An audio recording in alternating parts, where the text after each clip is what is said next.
Hi guys, welcome back to my channel. I am Shelby of Shelby in the Book Club and Shelby of the Bookstore.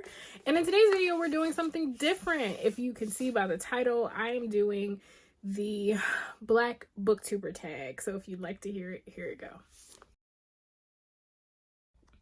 So first I want to say y'all might be able to hear my dog in the background. And if you can, I apologize. He is fussy right now. But he just has to wait a second until I finish recording for the day. And then I will go give him all of the love. So I wanted to do this because I feel like I've never done a tag before. Excuse me. And I've never really done anything to kind of introduce you guys to who I am as a book reader. So I wanted to do that. So if you see me looking down, it is because I'm looking at my notebook that has all of the questions in it. If you guys want the questions to this, I will tag the original video that I got this from below so you can get the questions from there, because I'm totally gonna forget to type the questions in myself. It's a lot going on in my head. Y'all don't want no parts of that. So the first question says, tell us more about yourself. So hi guys, I am Shelby. I have always been an avid reader. I come from a family of writers and readers, actually. And it has manifested itself into me being a bookstore owner. I distinctly remember going on, bookstore dates with my mom when I was a kid. I still have one of my books from when I was younger where she wrote, she used to write letters to me or notes to me in my books. I love my mom. One of my uncles would always gift us books for Kwanzaa. It's one of my favorite things. So I've always had a love for reading. As I grew and decided to become an English literature major in college, my love for reading did not change. I just wasn't as enthusiastic about reading anymore because if you've ever been an English literature major, we did not read a lot of things that were interesting to me. So it was just like all of my reading became for academia. It was not, my personal reading took a standstill. And then depression hit a couple of years ago, and I decided that I wanted to start doing, the depression had been around for a while. I decided to accept it a couple of years ago, and I decided that I was going to do the things again that I loved, which was drawing, painting, reading, right? Like when I was the happiest, or when I felt I was the happiest, the thing that I was doing the most was reading, right? Like I remember there being plenty of summers where I just sat and I read and I read and I read. Like I barely was sleeping. Like my mom would call to check on me throughout her workday and be like, okay, what you reading now? Because I would just fly through books. And it was when I was the happiest. So I started doing that again, which then turned into a book club, which then turned into now me having my bookstore. So that is who I am. I guess in my personal life, I'm a dog mom. I'm a daughter to my mother, who is my best friend. I am a sister. I'm a friend. I'm a person who likes to sleep. A lot of the time you're going to find that I am where? In the bed. I like the color purple and long walks on the beach. I don't know. I do a lot of things. I feel like I should better describe myself as a person, like from the standpoint of what doesn't Shelby do, because I'm very talented at a lot of different things.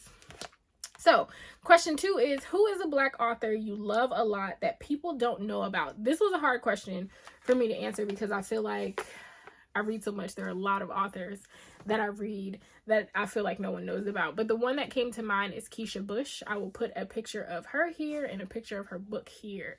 So she wrote No Heaven for Good Boys, which was a book club pick for Shelby in the Book Club last year. And it is a phenomenal book.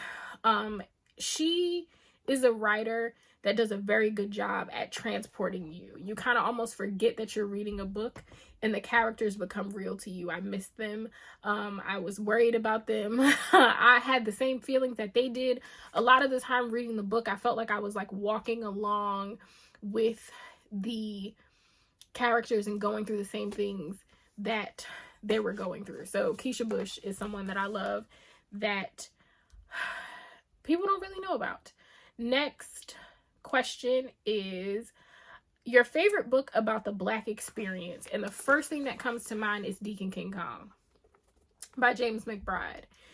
And the reason that I say this is because it took place in the projects. And when I tell you, as someone who spent a lot of time in the projects, because that's where my grandmother lived, when I was growing up, I felt like I knew every single character in that book.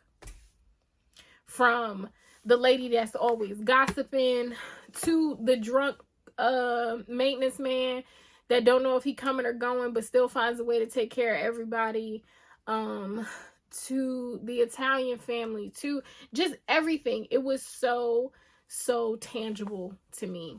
So I think that might be my favorite. Okay, the next favorite book by a Black author. I did not just pick one, okay? I did not pick just one. So one, I'm going to say The Men We Reaped by Jesmyn Ward. It is her memoir. It goes through the different men in her life that have passed on and how the grief not only affected her, but her community. And I don't think that Black people really sit back and think about how grief affects us as a community. And this book does a really good job at depicting it. Also as well, Jesmyn Ward made me feel like I was in, like, all of these books I'm going to say the same thing about, which is the author did a very good job at transporting me. And what made me fall in love with Jesmyn Ward as an author is because after reading her memoir, it felt like when I was reading her fiction that I was actually reading about her life. And that is amazing to me. Like, amazing. Then we have Beloved by Toni Morrison. I feel like that was like my first book that I read that was like my big kid book, right? Like, my mom used to just let me take things off her bookshelf, and she didn't really censor me so much, which now in hindsight I'm like, lady, I ain't had no business reading no dang Beloved when I was 13. What? But